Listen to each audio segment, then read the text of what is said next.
মাসুদ আলম স্যারের কাছে, স্যার আসলে আবু বকর সিদ্দিক রাদিয়াল্লাহু তাআলা আনহুর যে প্রশাসনিক ব্যবস্থা, এই বিষয়টা যদি আমরা জানতে চাই তাহলে আমাদের দর্শকরা উপকৃত হবেন ইনশাআল্লাহ। জি, ধন্যবাদ আপনাকে। আবু বকর রাদিয়াল্লাহু তাআলা আনহু রাসূলুল্লাহ সাল্লাল্লাহু আলাইহি ওয়াসাল্লামের ওফাতের পর তিনি ইসলামী রাষ্ট্রের প্রথম খলিফা নির্বাচিত হলেন। খলিফা নির্বাচিত হওয়ার পরপরই তিনি বেশ কিছু সমস্যার সম্মুখীন হলেন।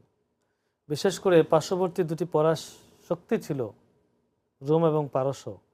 রাসূলুল্লাহ সাল্লাল্লাহু আলাইহি ওয়াসাল্লামের জীবদ্দশায় তারা কিছুটা নতি স্বীকার করেছিল এবং তারা চুপচাপ থাকলেও রাসূল সাল্লাল্লাহু আলাইহি ওয়াসাল্লামের ওফাতের খবরে তারা আবার নতুন করে উত্তেজিত হয়ে উঠল যে শিশু ইসলামী রাষ্ট্রকে এখনই ধ্বংস করার উপযুক্ত সময়।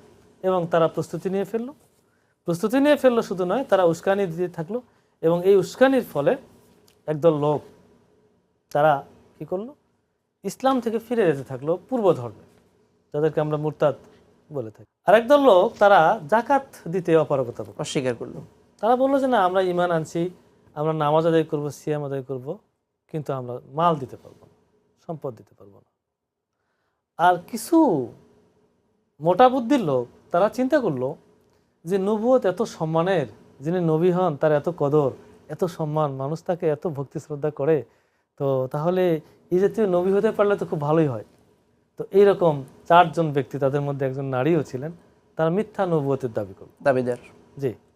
তো এই 3টি বিষয় খুবই চ্যালেঞ্জিং ছিল এবং আবু বকর রাদিয়াল্লাহু তাআলা আনহু অত্যন্ত দক্ষতার সাথে এই 3টি বিষয় মোকাবেলার জন্য তিনি জিহাদের ডাক দেন এবং যেটি সমন্বিতভাবে রিদ্দার যুদ্ধ নামে পরিচিত। ঐতিহাসিকরা বলছেন যে আবু বকর রাদিয়াল্লাহু তাআলা আনহুর এই সময়টা এরকম ছিল যে দাঁড় কাক, এক ঝাঁক কাক যখন কোনো একটা খাবার নেওয়ার জন্য 4 দিক থেকে ছুটে আসে, ঠিক মক্কা মদিনার 4 দিক থেকে শত্রুরা তাদের মাথা উঁচু করেছে ইসলামী রাষ্ট্রকে ধ্বংস করার জন্য। ইভেন জাকাত যারা দিতে চাইলো না, আমিরুল মুমিনিন ওমর রাদিয়াল্লাহু তাআলা আনহু, বলা হয় এরকম যে লোকেরা তাকে ভক্তির চেয়ে ভয় করতেন বেশি।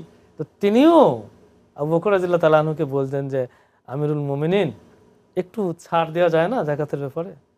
কিন্তু তিনি বললেন যে ওমর, আপনি কি বলছেন? রাসূলুল্লাহ সাল্লাল্লাহু আলাইহি ওয়াসাল্লামকে যারা জাকাত দিয়েছে পশুর সঙ্গে পশুর দড়িটি সহ, তো এই দড়িটিও যদি কেউ না দেয়, আমি তার বিরুদ্ধে কি করব? যুদ্ধ ঘোষণা করব। তো এই যে একটা সিদ্ধান্ত, এই সিদ্ধান্ত যদি তিনি গ্রহণ করতে না পারতেন তাহলে হয়তো ইসলামের ইতিহাস অন্যরকম হয়ে যেতে পারে। সুতরাং একজন প্রশাসক হিসেবে তিনি এই জায়গাগুলোতে যথাযথ পদক্ষেপ গ্রহণ করেছেন। আবার এটিও সত্য, রাসূলুল্লাহ সাল্লাল্লাহু আলাইহি ওয়াসাল্লাম বলছেন যে আরহামু উম্মতি উম্মতি আবি বকর, যে তিনি উম্মার প্রতি এত দয়ালু ছিলেন, এত নম্র ছিলেন। তিনি তার বক্তব্যের মধ্যে বলেছিলেন খিলাফতের দায়িত্ব গ্রহণ করার পর যে আমি যারা সাধারণ মানুষ তাদের প্রতি আমি অত্যন্ত কোমল হব, অত্যন্ত দরদি হব, কিন্তু যারা সন্ত্রাসী, যারা সমাজের অরাজকতা সৃষ্টিকারী, তাদের থেকে সকল অধিকার আমি আদায় করে নিয়ে ছাড়ব। তো তিনি যে খিলাফতের দায়িত্বকাল পালন করেছেন অল্প সময়ে হলেও, এই সময়টি ছিল চ্যালেঞ্জিং রাসূল সাল্লাল্লাহু আলাইহি ওয়াসাল্লামের ওফাতের পরপরই।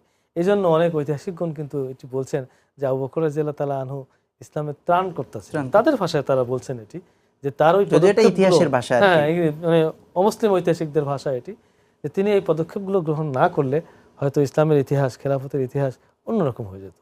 ধন্যবাদ।